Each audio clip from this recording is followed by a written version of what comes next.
By the government of a foreign country, the same foreign country that the folks paying for your ads want us to send billions of dollars to.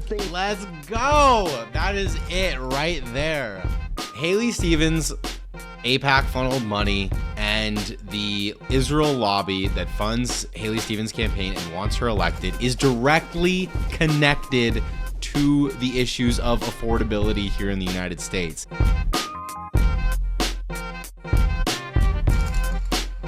Look, Michigan deserves a senator who can win and who can deliver. I'm the only one on this stage who has flipped a Republican seat, and I was named Michigan's most effective Democratic lawmaker in Congress because my only focus is you.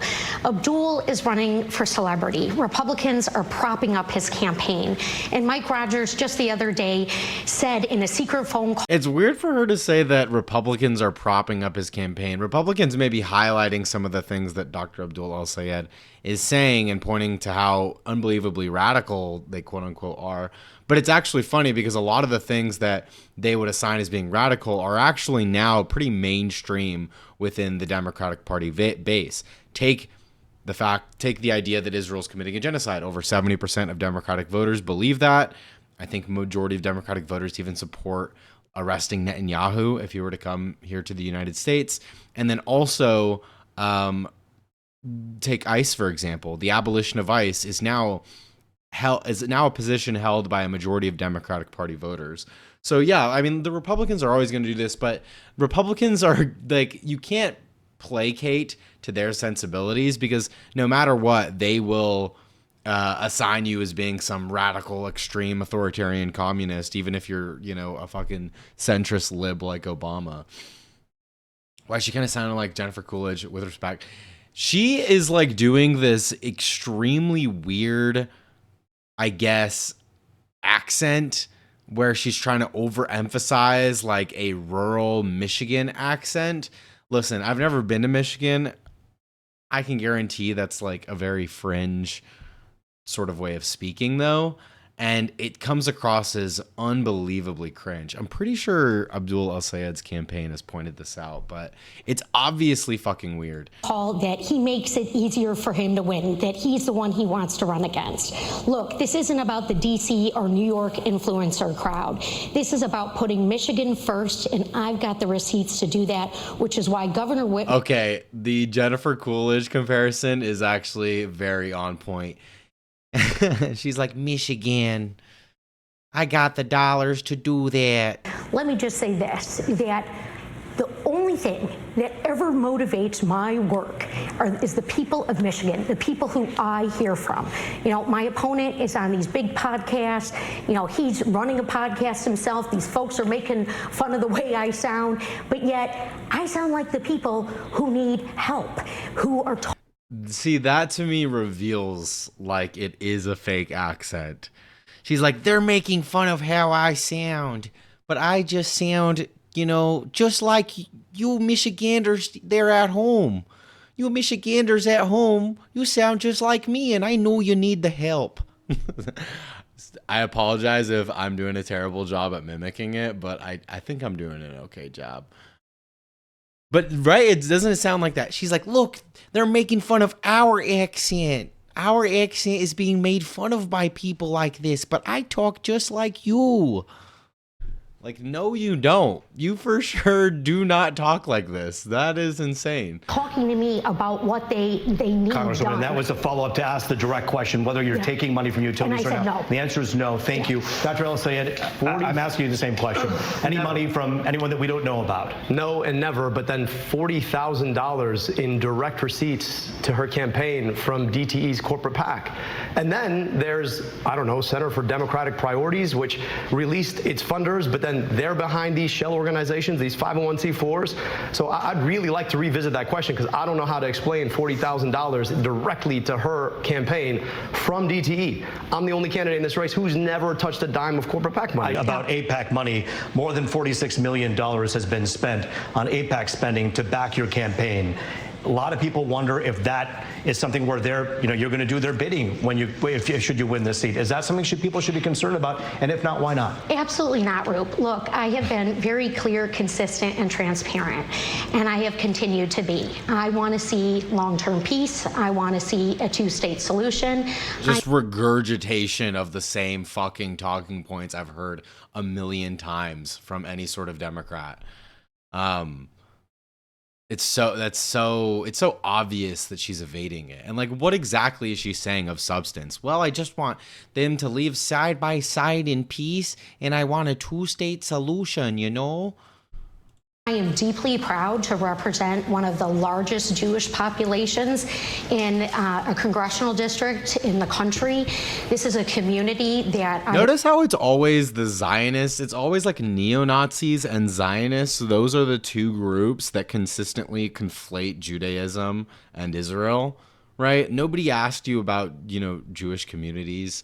And a lot of the Jewish community here in the United States is beginning actually to see Israel as a state that's currently committing genocide. So the fact that she just immediately connects her support for Israel to like the Jewish community she represents, I think it's just very telling.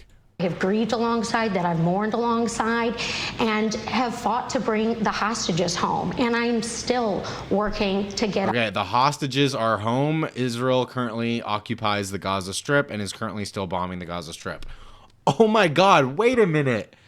It's like all that rhetoric we heard about just bring the hostages home, just bring the hostages home, just release the hostages. Once you release the hostages, it'll all be over. It's almost like all of that was complete a fabrication and bullshit, and that what Israel actually wants is an indefinite, permanent occupation of the Gaza Strip to ethnically cleanse the entirety of the Palestinians living inside of it. And for the really far-right factions, that makes up majority of the government. I believe most of, or at least half of Israel's government attended these most recent protests along the Gaza perimeter that were literally calling for a resettlement of the Gaza Strip. It's so disingenuous for them to say, oh yeah, it's just like about hostages and peace. Which is about the Israel-Palestine issue. It obviously has colored this election greatly. It colors the Democratic Party. How do you see yourself moving forward, should you become a senator here, handling the situation with Iran, Israel, and Hamas? So I just want to say the difference between us is $46 million of AIPAC spending. They've set a record in this race to help elect my opponent because they know that she'll be a reliable vote, just like she took last week to send your tax dollars to a foreign government that is aiding, arming, and abetting the very people who want to foreclose on the possibility of Palestinian self-determination. Look, at the end of the day, my job is to take care of you here. I want to be your U.S. Senator. I want your tax dollars spent in Michigan to provide schools in Michigan, to build health care in Michigan, to build roads in Michigan. And I think that money sent over there to kill kids and women is the worst use of our tax dollars. And yet, that's exactly what $46 million in spending will buy you. And I believe deeply that we have a responsibility to make sure that we don't make other people's problems worse. So I believe in equal rights to peace, dignity, and self-determination for Palestinians and Jewish Israelis alike. I believe that we should not be fighting stupid wars that AIPAC wants us to fight in the first place. And I believe we have a responsibility to keep our money here, to invest here. That really is the difference. We're being outspent in this race 12-1. Chances are you're going to see an ad, probably two of them, on behalf of AIPAC for my opponent in the next commercial break. That's what that buys you, lying about a record around President Obama's endorsement or lying about me and my character. But that's exactly what happens when you stand up and say, maybe Palestinians should have rights too, and maybe we should have rights to our tax dollars here at home. Dr. El-Sayed, I do want to ask you a question about the tone and the tenor of this campaign. It is safe to say that everyone from Washington to Washington Township in Michigan are sick and tired of people pointing fingers, screaming, yelling, and insulting one another. We've seen a lot of that all across the country. Just earlier this week, we heard that there was some kind of a Zoom call in which you had referenced an opponent as ogre on a pike, and so many people took offense to that, and it really pointed to the big... Is he talking about John Fetterman? Because that's super fucking based. I remember he used the term ogre to describe John Fetterman in my conversation with him, and that's fucking based. John Fetterman is more than just a fucking ogre. He is literally... I haven't heard John Fetterman like speak once about the interests of Pennsylvania and like the health and well-being of this country in, I don't know, since his campaign. Like, that man is so committed to the interests of Israel, and he's like one of the few Democrats who's actually backed, like, one of the biggest layups is to oppose this war in Iran. And even John Fetterman is too much of a fucking idiot to understand that as a member of the opposition party, you probably shouldn't cheer for a war that's making it increasingly worse and unaffordable for Americans here at home. A question about the tone and tenor that you've been accused of having in this campaign. Do you regret any of the comments that you've made? And do you think that this race could take a more productive and a more substantive tone if we kept those personal slams out? Look, I took to Twitter last week and said that the tone in which people talk about my opponent is unkind, and I asked any... Honestly, though, Fetterman is literally the definition of a wolf in sheep's clothing. Honestly, though, he's not even wearing sheep's clothing anymore. I don't know, like, how he's really distinguished from a quote-unquote moderate Republican at this point. He's on Fox News more complaining about the far left or what have you than the actual Trump administration, the people who are in power. Anybody who supported me to not talk about her that way. In fact, when she got booed on the stage at the Michigan Democratic Party convention, I called her personally and said that that was unkind. My supporters had nothing to do with it, but I don't think that that's the way we want to do politics. I was referring to a guy named John Fetterman, who's a senator from Pennsylvania, who has done terrible things, got elected on a set of values, and is now completely throwing those values in the mud. And I do think it's important for any senator in Michigan to have a relationship with folks who are in the U.S. Senate. And if those folks are not actually acting in accordance with what they got elected on, I think it's important for all of us to have an honest opinion about what we're going to do to make sure that our Senate looks like the people it represents. But when we talk about unkindness, I also just want to speak to the fact that on behalf of my opponent, UDP, another name for AIPAC, has been running attack ad after attack ad after attack ad on my character. I'm the father of 2 daughters. I'm raising them to be stronger than any man. My wife is a doctor. My mother was the first tenured professor of engineering at her university. I was raised by strong women. To say that somehow, because I wrote an op-ed 15 years ago about First Lady Michelle Obama, or I ran against Governor Whitmer, that somehow I'm disrespecting anybody is just inconsistent with the truth. So I really think it's important for my opponent to speak to why she thinks it's okay to spend $10 million of AIPAC money coming after my character. I'd love to understand that, because I went on Twitter and I said that those comments are unkind. I'd like to see the same thing. It's the weaponization of identity politics that just defines like the quote unquote neoliberal era, you know, instead of actually like the testament of whether or not you're against U.S. imperialism abroad and the bombing of, I don't know, hospitals in Gaza. That's not a testament to like your moral character. It's whether or not you were like mean to a woman politician on stage who is positioning herself as a Zionist. That one of the reasons we're doing this debate is to contrast the two of you, where you stand on so many issues, but also on how you go about doing your business, how you campaign. Dr. El-Sayed, I'll begin with you. The Democratic Socialists of America have not made an endorsement in this particular race, but when you go to our rally, and we've covered so many of them are from that organization. Who are you when it comes to your political stripes? Many people call you progressive. Some have accused you of being a socialist. Not that that's a bad word, but people have said that about you. Where do you stand on your politics? How would you describe your politics? Roop, I'm a doctor and a scientist. I want policy solutions that actually map to the problems that we face. My governing experience is rebuilding a health department in the city of Detroit, leading Wayne County's Department of Health, Human, and Veteran Services. We had to go in there and work with a diverse community to be asking, what are the challenges we face and how do we actually solve them? We were able to identify the fact that our county ranked the number 8 for medical debt nationwide, and we could eliminate that for a penny on the dollar. So we set aside $7 million to erase up to $700 million in medical debt. When kids couldn't get glasses, 30% of them would get tested positive for needing glasses and wouldn't get a pair. We put optometrists on vans outside of schools so that as soon as a kid got a positive test, they'd go out, get a full optometric exam, and get a pair of glasses delivered within 2 weeks of a vision test. Now, working with a diverse community of people, you come to realize that not every solution fits the same way. You've got to be thinking about a solution in the right way. When it comes to the question of socialism, I'm not a socialist. I'm just a capitalist who understands how capitalism works.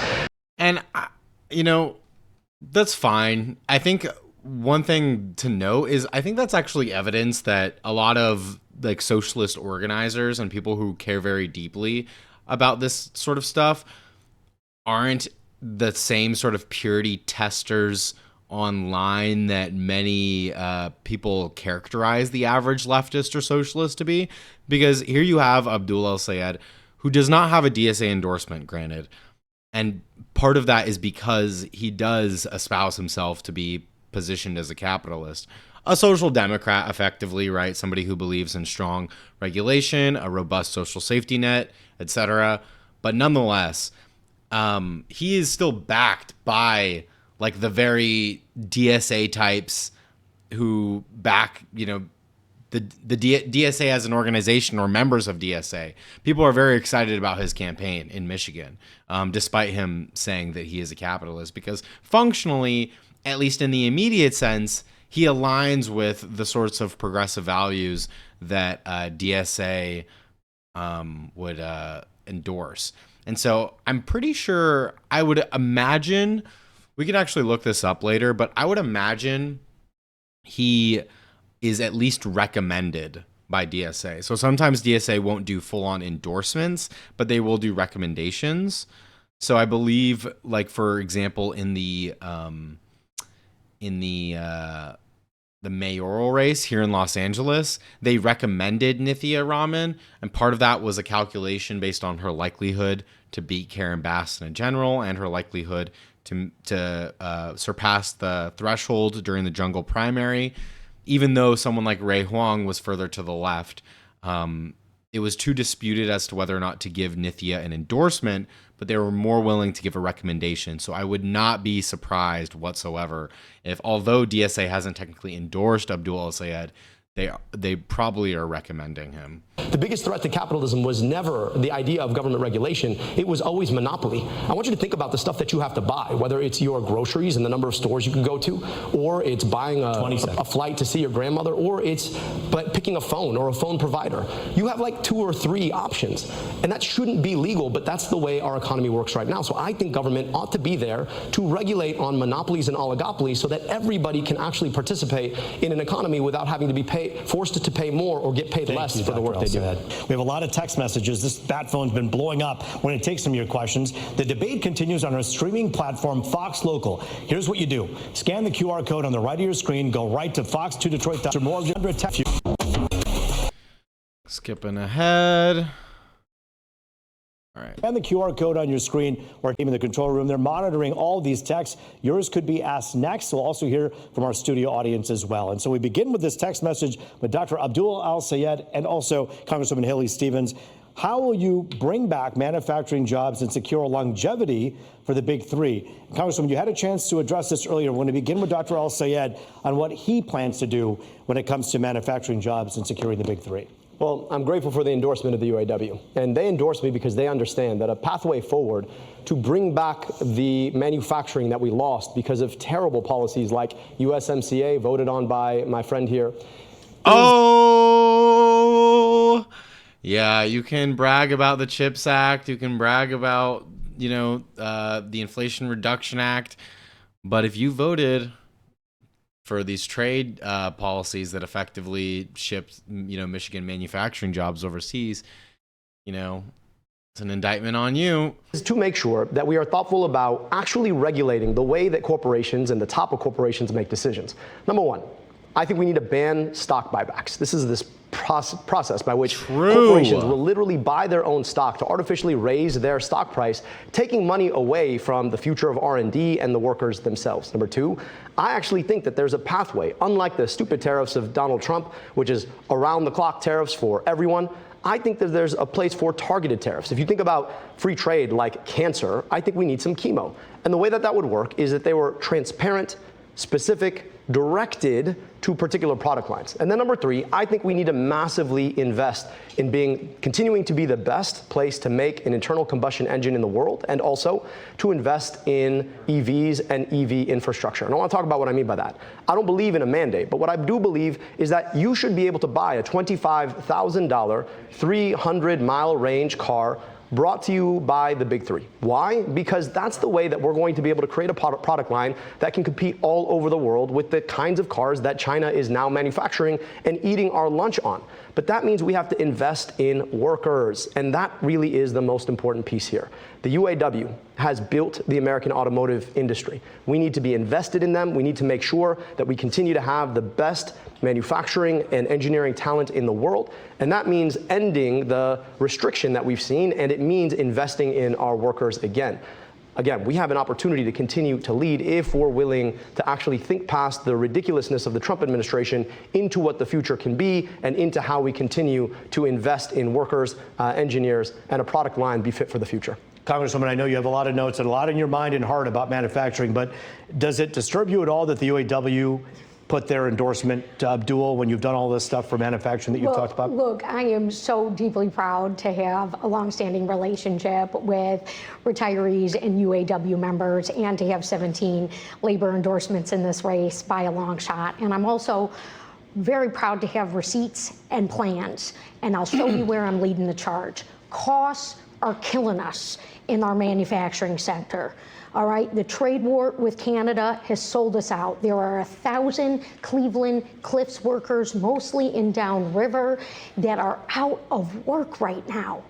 You know, Mike Rogers wants to rubber stamp all of this. Oh my God, she's not even like giving the specifics whatsoever. I heard specifics with Abdul Sayed. I don't know. I heard a ban of stock buybacks. I heard about strategic tariffing. I heard about investment in the development of combustion engines. And now she's like, Mike Rogers. Stakes couldn't be higher. November is 50-50. He said on the leaked call he wants to run against Abdul. He knows that I passed bipartisan wins for Michigan with chips and science to lessen our dependence on China, that I want to do that with critical minerals, which will lower costs and create jobs and continue to propel us as a manufacturing hub. And look, Group, I was deeply proud to play a role in the Obama administration when our big three was on the line, particularly General Motors and Chrysler, and hundreds of thousands of manufacturing jobs across our state. That was a long time ago, but it was policy that worked. We cannot take for granted that this incredible state of ours, Michigan, is just one of a handful left in the country whose central economy, all the jobs, drive through literally nothing. If she ends here with not a single policy, that'll be pretty damning. So hard to focus on what she's saying. Is that because of the accent? Because if so, I totally agree. Manufacturing. I'm going to be the champion for that. It's more than just the accent. It's like the inflection. It's like you have the political inflection as well of like, it sounds like a performance. The way she's talking, it doesn't sound, and like to some extent, a lot of public speakers just inevitably do this. Like there's kind of this almost announcement voice, and for politicians, it's like a politician voice where it's like they're making a speech but trying to be genuine at the same time. So you have like all of those like negative characteristics when it comes to public speaking from, you know, normal fucking corporate establishment politicians. And then on top of that, you have like her over exaggerated accent, which is excruciating to listen to as well. United States Senate, and I'm going to run through anyone and anything that gets in my way to deliver for us. You know, one of the things... Not a single policy. Not a single policy. Not one. Can anybody tell me what, like, any of what she actually proposed as a means to redevelop manufacturing and to actually... you know, rebuild it in Michigan specifically? Because I heard at least a few things from Abdul Sayed, the most standout being a ban on corporate stock buybacks, which would be fucking awesome. Reasons we wanted this debate to happen right now, just hardly, a week away from the big election, is because people don't always understand the differences between the two of you. Some of them are clear, some of them are not. So I'm going to ask you a question that is really mirrored in this text message from one of our Fox 2 viewers. And I think this is really a poignant question. Dr. Al-Sayed, I'll begin with you. What is the number one thing Senate Democrats are failing to do right now that you would do differently? Well, number one, I just think the filibuster itself is anti-democratic. And we had an opportunity to break the filibuster. Now, let me just talk about what the filibuster is. The filibuster is a process by which all of the Senate can hide behind one senator who wants to filibuster, which requires a 60-vote threshold to break. And that means that you need 60 votes to pass something when it really should just be the majority number of votes. It's so fucked too, because like the Senate as an institution, and as far away as we are from like ever actually getting rid of it, like as much as I would love to get rid of the Senate, like it's almost not even worth discussing. It would be unbelievably hard to do. But the Senate as an institution is already unbelievably undemocratic, right? And even if you want to say, okay, small states deserve some proportion of higher representation from larger states like California, you know, if you believe in some sort of federalism in which states have more power, I get it. Look, I get it. I get people like that. But like the fact that Wyoming has like 60 times less the population of California, has the same amount of senators, insane. But then in addition to the Senate just being like this crazy undemocratic institution and has so much sway in our politics, then you have the filibuster. Now you actually need a 60 vote majority. It's fucking ridiculous. And I love that he's bringing this up. Oppose the filibuster. I think the filibuster has been anti-democratic for a lot of reasons. And once you get past that, we have the opportunity to get money out of politics to take on Citizens United. We have the opportunity to put money back in pockets by doing things like passing the PRO Act to stand with unions like the UAW who've endorsed us. We have the opportunity to start changing and enforcing our antitrust policies so a few corporations can't pick your pocket at every turn. We have the opportunity to tax billionaires their wealth, and we have the opportunity to finally guarantee every single person in this country health care through Medicare for all. But we've got to get the democracy part of it right. And right now, the biggest risks to our democracy are the filibuster, it's anti-democratic at the Senate, and money in politics.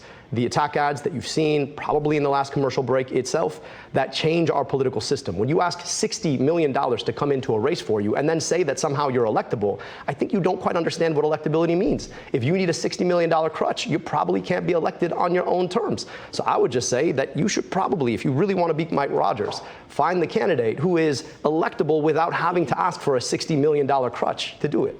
What I like about El Sayed is I think he actually has a poignant ideological vision, and he's excited about the proposals and really believes. Like it felt to me as though immediately when this question was proposed, he had signaled exactly what he knows is going wrong with structurally how politics works in the Senate, right? Not just the positions of that many Democratic Party politicians have, but actually the structures that make it really hard to govern in a democratic way.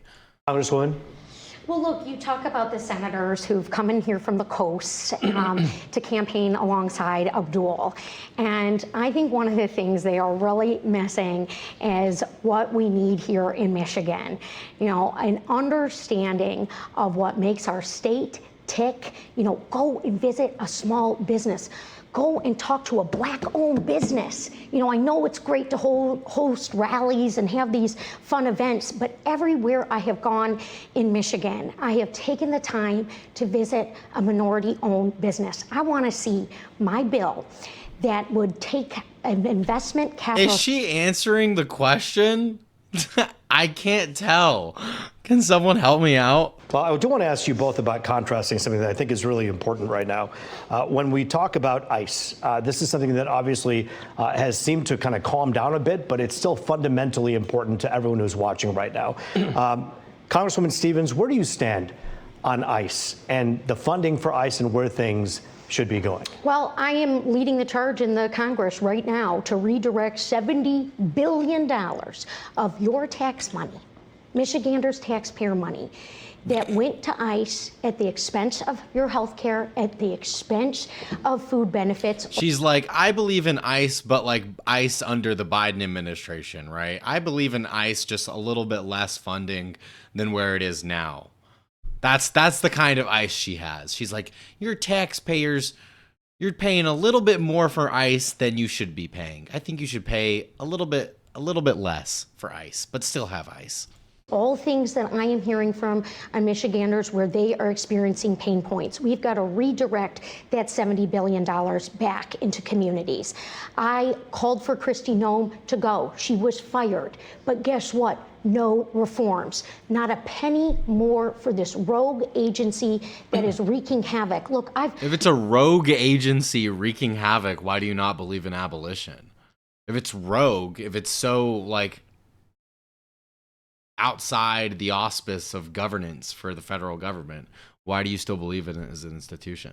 Talked to administrators at Harms Elementary in Detroit, parents who are afraid to drop their kids off for school because of these ICE raids. This isn't working for us. This is abuse of power. And I am standing up to Trump right now on these abuses of power, not shouting into a bullhorn, not getting in front of the first camera I see, but doing the hard work. That is what Michigan deserves. Look, my opponent here, Abdul, he is such a talented guy. He's written 3 books. He's had 300 podcasts.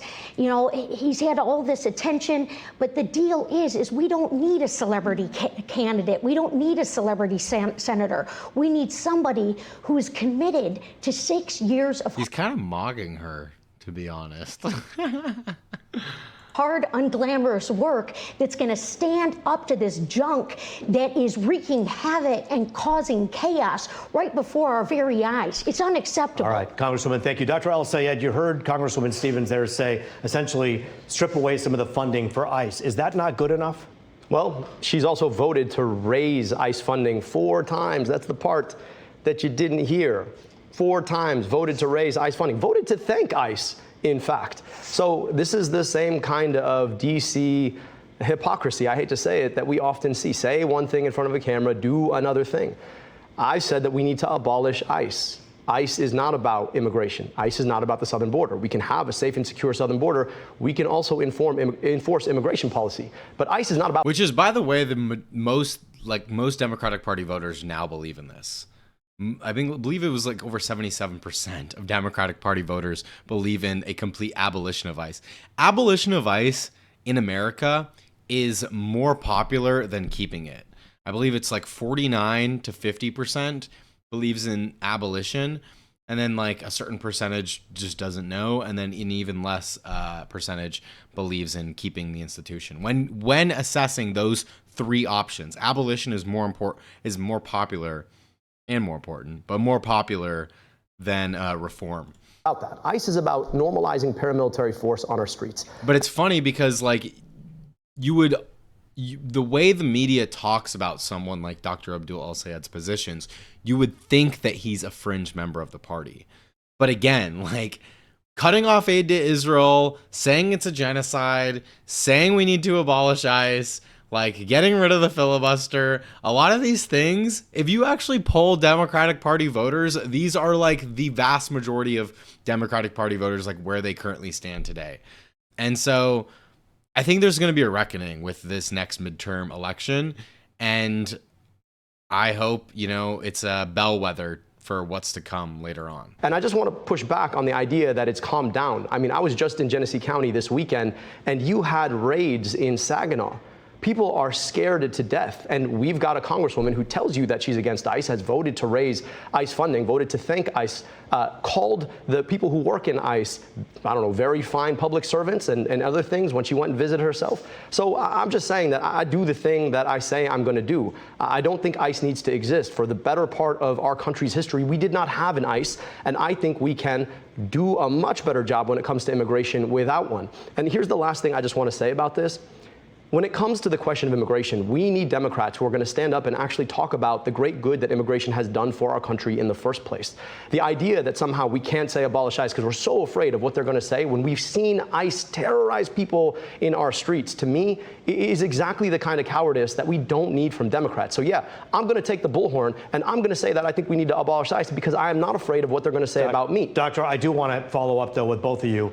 Isn't saying abolish ICE like saying defund the police? Is that just busting the whole thing open? Or do you believe that in order to have enforcement, you need to have an agency that knows how to do it?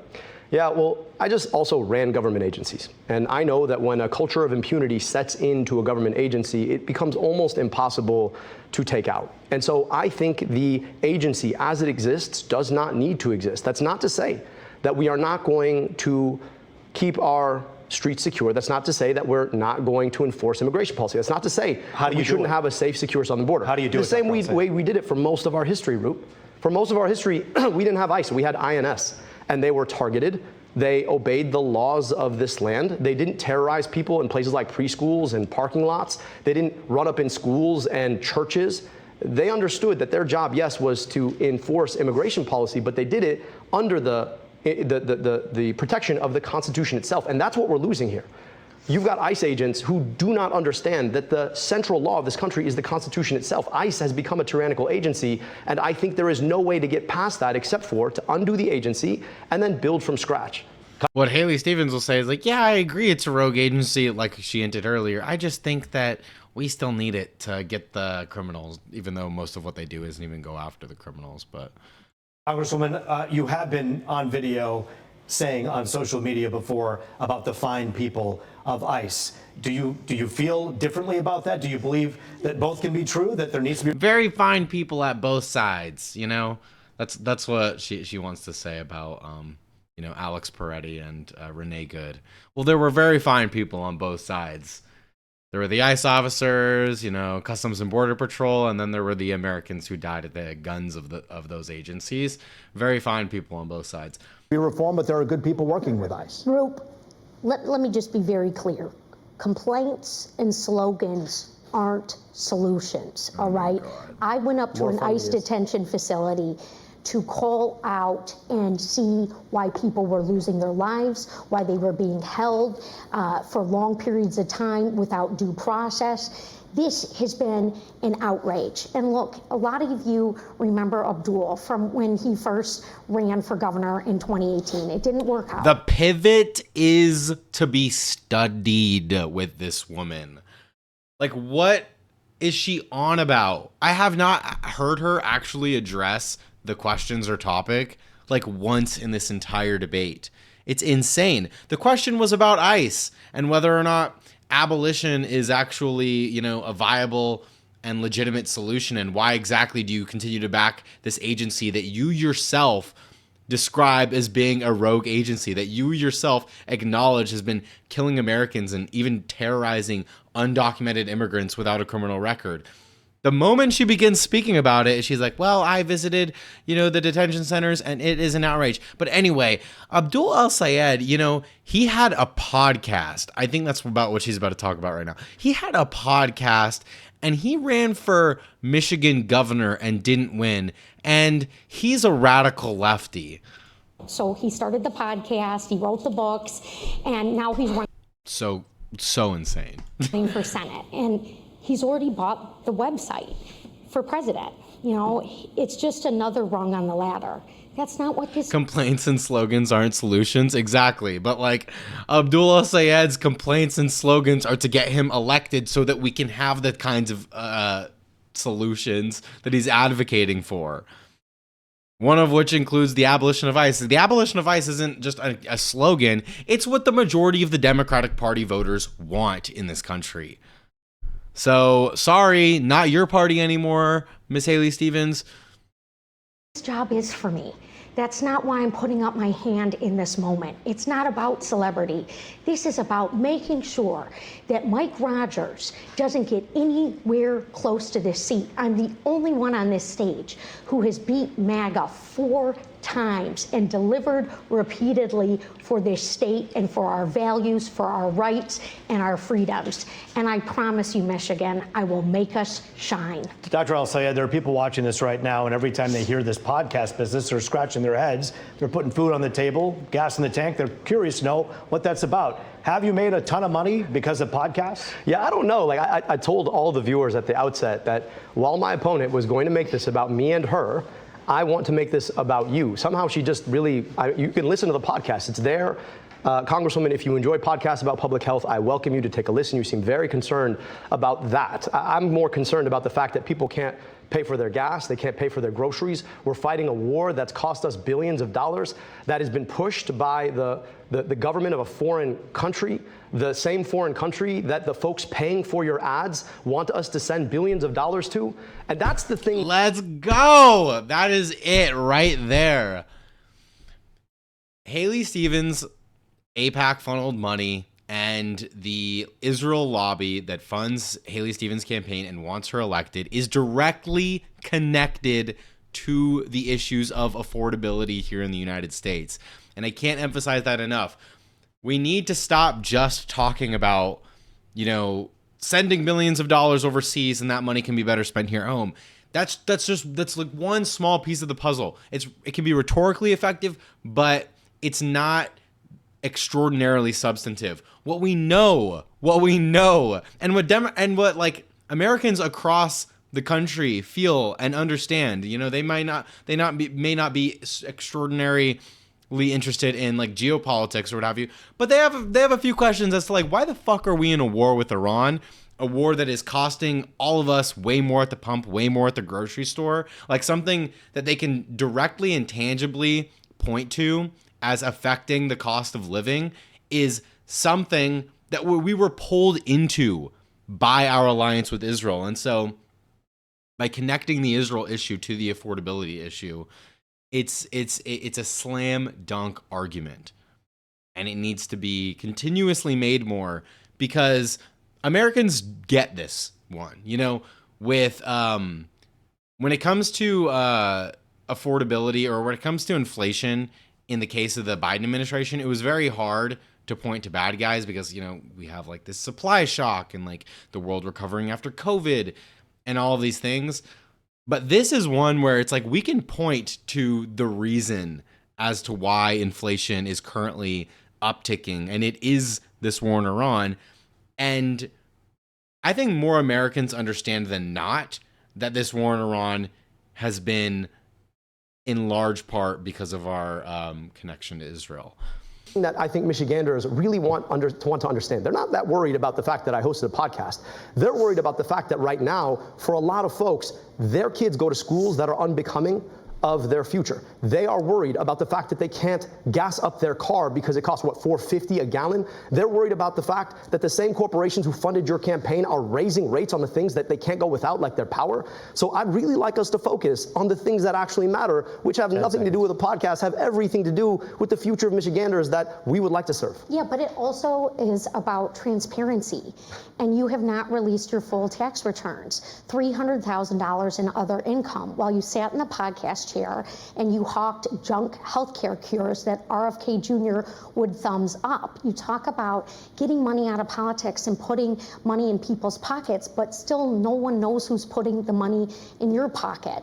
I have been transparent and I am offering, real plans to address the cost of living crisis, we want to be able to tackle Donald Trump's and you're talking about what you did, but you also made some accusations here. Dr. El-Sayed, that is a question that some people may have that Congresswoman's talking about. Talk about the money and the financial disclosures. You were going to release some today. Released all of our financial disclosures. Again, this is a distraction from the issues in your life. But not I'd love to talk about transparency. I really would. Because I want you to ask yourself, there is this group called the Center for Democratic Priorities. They didn't exist until they popped up and started running ads for my opponent. And then there's this other group called Center Forward that paid for a flight for the Congresswoman and her mother to go to Portugal. And they just released their donors, and then it's a whole bunch of shell 501c4 organizations. Get 'em. They're the folks who are literally putting money in our pockets right now to try and mis and disinform us about this race. And here's the thing about it. None of it actually makes your life better. Think about the $60 million that got spent in this race. What could $60 million do for a community in Detroit? What could $60 million mean for erasing medical debt? I'll tell you, $6 billion it could erase. But they want to spend it to get the Congresswoman elected. Why?